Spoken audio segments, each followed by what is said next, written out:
What is up, everybody? Welcome back to another edition of the Sheehan Show here on Sherdog.com. My name is Sean Sheehan, and I am back for another year of the PFL. This year I'm going to be concentrating on the European series and the main American series as well, which I'm really looking forward to. That is starting next week, and I will have the preview for that as well. But today I'm looking ahead to the first of the European series. It goes down on the 25th of March over in Newcastle in England, and we're going to be concentrating on the men's light heavyweight tournament and the women's 125 pound tournament as well. It's funny, I think these two weight classes are very much concentrated on the two stars in them. In the main event, Simeon Powell, very good fighter at men's light heavyweight, and the women's flyweight. We all probably know Dakota, Ditcheva now just a phenom, and I will talk about both of them, I suppose, off the top here. I'd usually like do a preview for like the overall season to start this. I might even do that kind of next week with the normal PFL season. But I think there's so many kind of new faces to concentrate on. I think I'll just kind of go through them one by one here and go through the fights one by one as well. And I've gone back and watched all of this. It's taken a lot of work to do it, honestly, because they're not really known fighters for the most part. Powell a little bit. And some of the other few as well, Ditcheva, and some, I think in further weight classes, there are more known fighters, especially Irish fighters like Dylan Chuk, John Mitchell, Franz Malambo, and others as well. There's a couple of ex-Big Cage Warriors fighters, and Dominic Wooding, obviously the ex-champion and stuff like that. So there are a lot of interesting fighters. When you go on the PFL page and look at their roster, there are probably more interesting divisions and fighters in this European series than maybe I was expecting for the first iteration of it, and I'm sure it will grow again from there. But as I said, the first one is the one we're getting in Newcastle next on March 25th, and let's get into it here and let's look at some of the fighters. So Simeon Powell, 7-0, he's taking on Mohamed Amine in the main event here. And to concentrate, I suppose, on Powell first, he is a really good fighter.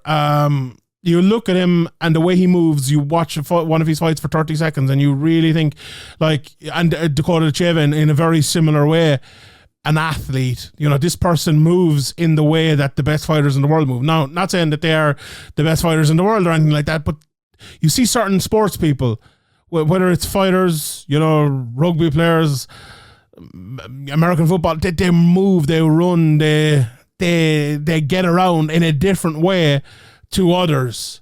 And Simeon Powell is one of those people. He's a great outside striker that puts pressure on. He's long, very good reach, very good footwork, which I think Kenny Florian in one of his fights mentioned, like, after him, you notice it before he even said it, but then after he says it, you're looking at it even more closely and you're thinking, like, he really does. It's just like his ability to kind of switch stances, which, you know, he does, but not as much as some other people actually we're going to talk about on this card. But the power, he has good takedown defense as well, and he needs it because everyone is trying to take him down. Everyone. One part of his game that I think is a slight issue, and we saw it with Cyril Gann a few weeks ago, and it's a big part of the kind of very good striker who is trying to become a good wrestler or have good takedown defense. It seems to be like a reoccurring issue for all of those people, and it's body lock takedowns, because people are used to maybe, you know, stopping the double leg, stopping the cage clinch, if you want to put it that way, you know, getting the underhooks, either pull them all the way up or pushing the head down, getting them down. But when they get to the body lock, you get like the sweep. That's a different sort of technique that you're also going to have to master the further you get into your career. We've seen it with Powell in a couple of his fights.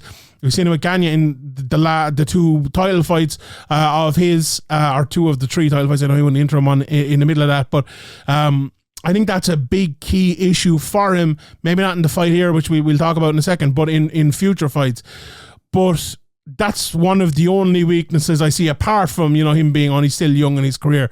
His body kicks are very good. His cardio looks very good as well. And even after he's taken down, his cardio looks good, which is a really, really, really great sign. But his key trait here, I'm looking at my notes, what I've written down, belief. He believes in himself. He's so confident. You can see it in his face, but preparation leads to confidence. And I believe this guy is one of the most well-prepared fighters up and coming in the world at the moment. A really, really, really exciting prospect, and a guy who I like.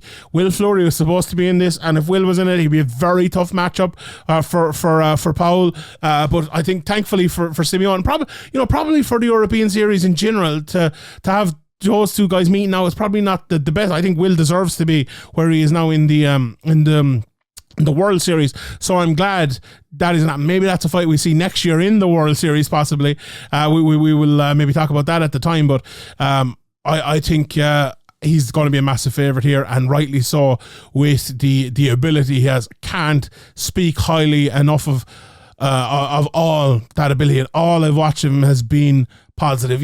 Okay, not all, obviously, because he's 7 fights in, he's been taken down a few times, but this guy is one I'm really, really, really looking forward to seeing move forward. Mohamed Amine, his opponent, there's not much tape on him. He's 4-1, but hasn't had the fights in a similar sort of place where Powell has, where they've been basically on YouTube and other places. He is a kickboxer.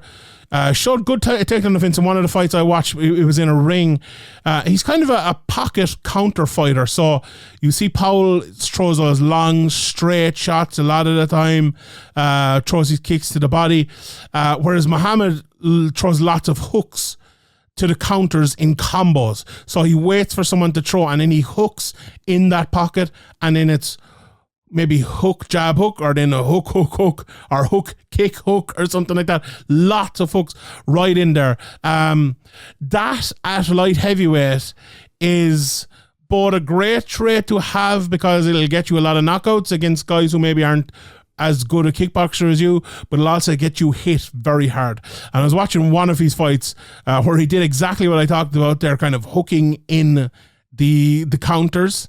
And he got absolutely dropped by a wrestler hard, but he has an absolute iron chin. Now, I think he's going to need it here against Simeon Powell, but he does, and I think it's an interesting fight. I definitely favour Powell, but he's coming in there against the guy. And I said earlier about Powell, he's going to need good takedown defense because everyone's going to try to take him down. I think Amine isn't, to be honest. I think he's a kickboxer. I think he's going to kickbox with him. Now, how long does that last? Maybe very quickly he turns into a wrestler. But I think from the start he won't be. I do think this is going to be a kickboxing match early. I think Amine is not going to be afraid to throw at him, and I think that'll probably get him knocked out, if I'm being honest. But this is the fight for me. This is the fighter for me in the men's light heavyweight division that stands out, and I'm looking forward to seeing him partake in this fight on is it Friday night, Saturday night? I'm not sure. When's the 23rd? Let me look it up here. It is it's Thursday, in fact. Thursday. So I'll have a nice Thursday evening. No, it's the 25th. Sorry, it's the 25th. Did I say the 23rd? It is, yeah. So that makes it Saturday night. So never mind. Never listen to me. It's Saturday night. Right. The co-main event then is the other person I mentioned, Dakota, Ditcheva, and God Almighty, this woman is something special. You can't help but look at her as well for the first 30 seconds, 90 seconds. I think she is something special. She's tall, rangy, switches stances. Her long kicks are lovely. When you see a tall fighter and they throw those front kicks up through the middle to the face or to the body, it just makes them even more dangerous. They have so many advantages over their opponents, and then they use those advantages to their advantage, if you want to put it that way. And she really, really does that. Very accurate strikes. And, in all divisions of MMA, athletes really stand out, but in a women's flyweight division in Europe, she is massively standing out. She's standing out like a sore thumb here. She's so much better than everyone else. I would be very surprised if she didn't run through every single person here in the division. I watched them all last night, and she is the standout without a shadow of a doubt. And she's getting better. Watch her earlier fights. And she's better now, getting better with combos. She's great in the clinch. She's actually fighting out of ATT on the moment as well. And you can see it. She's nasty on the ground and pound, good takedown defense. She just looks a level above. Plus, she has good cardio. Plus, she has power. Like, I've started using the phrase again. I think it's a phrase we used to always use before, but it's a very appropriate phrase for Dakota Ditcheva. No known weaknesses. That's the phrase I would use for her, and she really, really doesn't. I would be very surprised if she didn't win this. I would be very surprised if they didn't have a world version next year. I would be very surprised if she didn't win that, and I would be very surprised if she didn't become like a star. Like, This might sound wild here now, but I think Dakota Ditcheva is the type of person who's going to get to 20-0. You know? I feel like she's one of those fighters. She's a special fighter. And yeah, I can't wait to see her here. Her opponent is Malin Hermansson. Someone else I think who I watched one of her early fights, and God almighty, she has improved an awful lot since those early fights. Look, she's not going to be at the level of Ditcheva, I don't think, but to describe her as a fighter, she reminds me a little bit of like a Diaz brother. They maybe one of the Diaz sisters there, Hermansson sister. Not the most athletic in the world, but has made herself into like this real awkward Diaz style mover. Nice enough jab and combos behind them, but not much power behind them, I would say. She loves to like dip the head, which tries to like will her opponent to come in and land strikes. If she does that against Dakota Ditcheva, she's going to get front kicked in the face and probably knocked out. So I would say do not do that against Dakota Ditcheva, but that's her style. That's the way she fights. And I'm not sure how she's going to change that up, because she is a counter fighter. She likes to draw people in. She has become more confident in that countering ability in recent fights.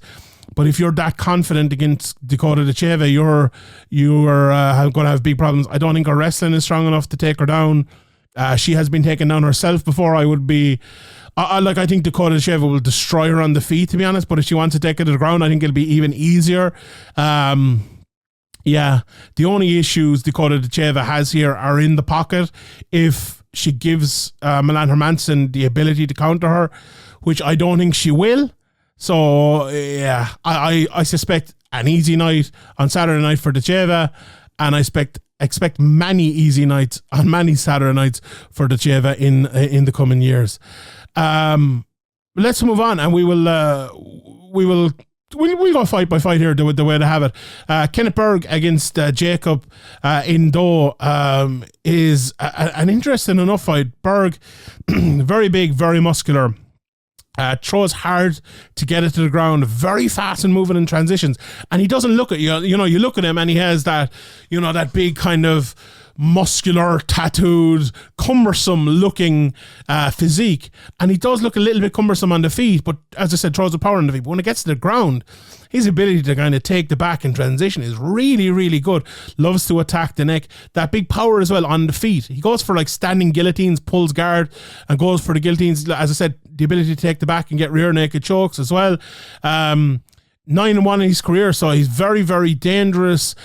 All of these fights tend to go to the ground and get submissions. There isn't loads of tape out there that I've seen in many of him standing, and most of it is throwing those big power shots inside. Jakob in Nedoh is very aggressive. So this is going to be two very aggressive lads fighting each other. And I've never seen anyone like throw as much with like their head down and just throws bombs, rushes you into the clinch, knees inside, big takedowns, aggressive as well on the floor. On the feet, a very good jab when he takes his time, but he doesn't take his time that often. I would suggest here maybe taking his time against Berg and trying to keep him at the outside of that jab will be the best way forward. But I think this is all about who gets on top. And when I mean on top, I mean literally like on top on the ground. Someone's going to get a takedown here. I think Nedoh is going to end up pushing Berg against the cage. Will Berg's strength be enough to like turn him around, get the initiative himself, and then get a takedown? Or else, like when he pushes him against the cage, will he pull that guillotine? That'd be my prediction for Nedoh. Pushing him against the cage and getting caught in the Berg guillotine very early is a likely outcome of this fight, or a likely outcome of the first round of this fight anyway. We'll see where it goes after that. But yeah, two guys who are aggressive, like to fight on the ground, and are very strong, and we'll see how it goes, I suppose, after that. I think Berg will probably be just about favourite there. But But we'll see how it goes. I might as well give my picks while we go. I'm obviously going to go Powell, obviously going to go Ditcheva, and I'll probably lean Berg in that one. The next fight in, the women's flyweight fight between Griet, Eeckhout and Mafalda, Carmona. Griet is a person who doesn't fight that much, is a bit undersized, I would think, for the division. She has a good jab and a good 1-2. Not the best takedown defense, not the best on the ground, unless she's on top. And then she has very good takedown defense. But I think she fought Bryony Tyrell and was like absolutely destroyed on the ground against a good level of fighter. Carmona on the other side of it. Then she only debuted in 2021. Very strong. She's a striker, good footwork. She wings in that right hand, nice and varied, but I don't see enough combos from her. She's an issue with takedown defense as well. You would think that Griet will be trying to take this fight to the ground. That would be my most likely method of victory for her, but I'm not sure she's a little bit of the kind of the Gunnar Nelsons at times. She's not what's the word, as proactive enough with the takedowns, which could be an issue here. I think if the fight stays on the feet, I think Carmona's striking is a little bit better, and I think she will win it. So I'm going to go for Carmona here, but it's 50-50 enough-ish fight there. Moving on, Antonio Salamone against Daniel Ladero. Is a very interesting fight as well. This is a funny one. Salamone fought Will Fleury there recently. I watched a bit of him before. Very athletic fighter as well. Could cause a few problems for Simeon Powell maybe if they're meet in the future. He's powerful, likes a side control. Bit of an old school fighter as well. Vicious ground and pound. He's kind of that classic push you against the cage and clinch you type of fighter. Power takedown fighter.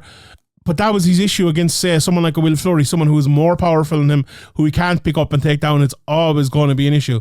Now, you look at the other side of it, Daniel there, he's power as well, but more power, I think, in the punching. He's good against the cage, though, good in the clinch, very good on the ground, has a few wins by knee bar and things like that, has like a jumping heel hook win in 16 seconds in one of his fights as well. So Salamone better be very careful for what he wishes for here. I think this is almost guaranteed to end up in the clinch and on the ground. And who wins it there? Like my initial thought would be Salamone's the better all-around fighter. We haven't seen a lot of Daniel Ladero, only 4 fights, and a lot of them are kind of leg lock, heel hook type of quick submissions.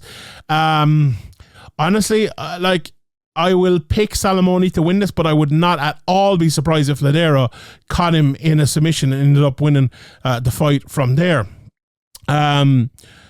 Then in the women's flyweight, I probably should have done these in a row in terms of the divisions, but back to the women's flyweight. Cornelia Holm against Marta Waliczek. Holm is a southpaw who's good in the clinch and tries to get it there all the time. So she fought Carmona, I think it was, a few years ago, and I watched their fight and it was a real battle. Knees in the clinch. Good athlete, but not a great striker, and she just wants to get inside. She's good on the ground as well. Actually, very good on the ground, and she looks like a good athlete on the ground. She on the feet, big issues. Not the technical striker that you would expect at this sort of level, and that 5-5 record shows it. Waliczek is 6-5 then. Very square stance, also wants it on the floor, but throws some nice high kicks, good knees in the open clinch, very aggressive, and an extremely loose fighter. Again, I do think this will hit the ground, and it's anyone's game for there. I think Holm's athleticism on the ground might win it for her. But again, another coin flip here. I think it's good matchmaking, honestly, and we'll I suppose we'll see how that one goes. And there's one more fight. So there's a few other fights on this card as well.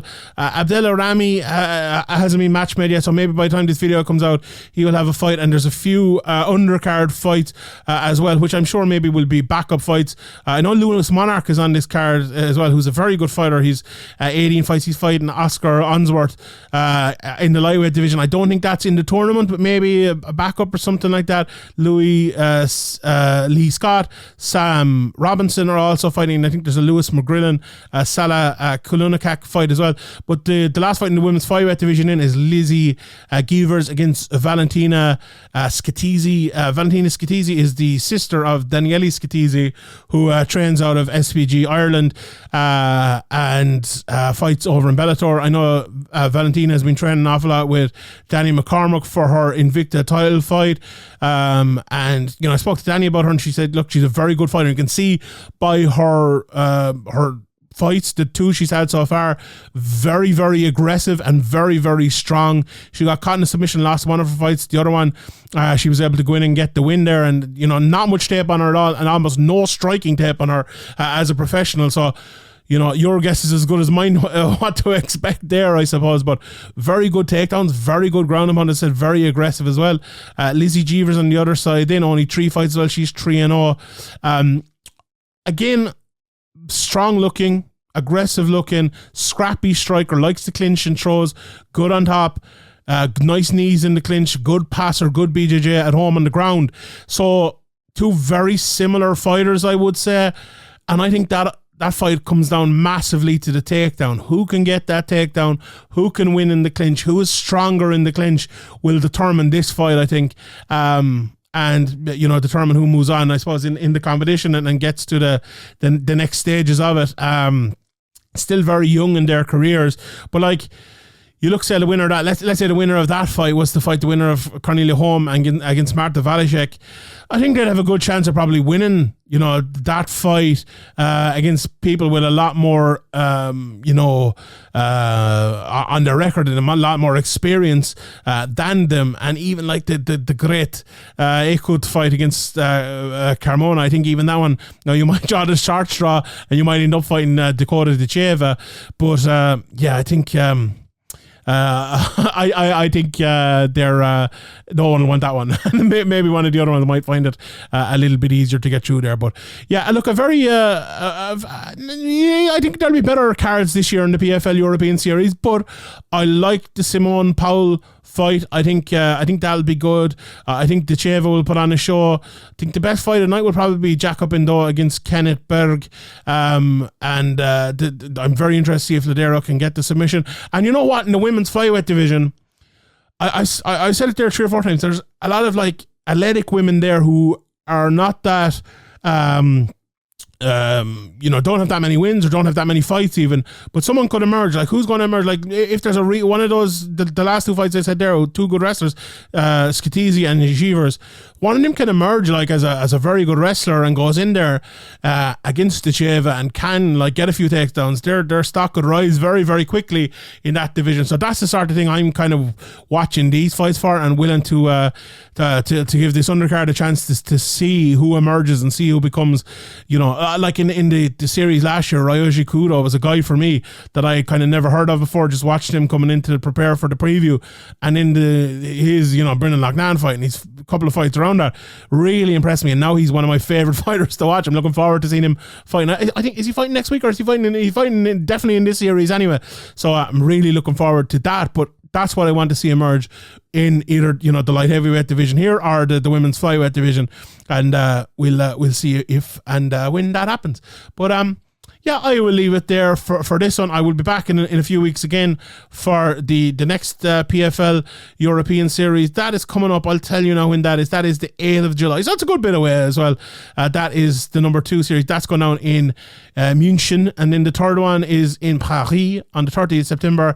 And then in beautiful Ireland on the 8th of December, which I've already my hotel booked for that, so I'll be at that. So keep an eye here on Sherdog.com for all of those previews, and for the next 10 weeks or whatever it is for the PFL series as well, which starts on the Fool's Day on the 1st of April over in Nevada, and keeps going every week then for the next few weeks after that. All right, everyone, I will leave it there. My name is Sean Sheehan for Sherdog.com, and I'll see you all next time.